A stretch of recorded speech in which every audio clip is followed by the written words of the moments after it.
கடலூர் மாவட்டம் திட்டக்குடி அருகே 6 வயது சிறுவனை உரட்டி கடித்திருக்கிறது தெருநாய்.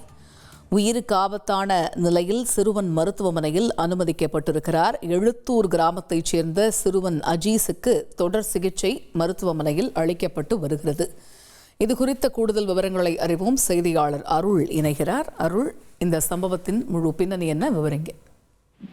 வணக்கம். கடலூர் மாவட்டம் திட்டக்குடி அடுத்துள்ள எழுத்தூர் கிராமத்தைச் சேர்ந்த அன்பரசு மகன் அஜீஸ் வயது 6. இவர் அதே ஊரில் உள்ள ஒரு தனியார் பள்ளியில் 1ஆம் வகுப்பு படித்து வருகிறார். இந்நிலையில் கோடை விடுமுறை என்பதால் வீட்டின் முன்பு விளையாடி கொண்டிருந்த பொழுது அந்த வழியாக வந்த தெருநாய் அஜீஸ் முகத்தில் கடித்துள்ளது. அவர் கூச்சலிடவே அக்கம் பக்கத்தில் உள்ளவர்கள் தெருநாயை சிறுவனை மீட்டு திட்டக்குடி அரசு மருத்துவமனையில் சிகிச்சையாக சேர்த்துள்ளனர்.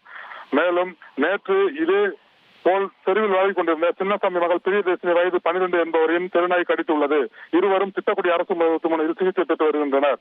இந்நிலையில் தெருநாய்கள் ஊரில் அதிகமாக சுற்றி செல்வதால் அச்சப்பட்டு வீட்டுக்குள்ளே முறைகிற கவலை ஏற்பட்டுள்ளதாகவும் இப்பக்க மக்கள் குற்றம் சாட்டி வருகின்றனர்.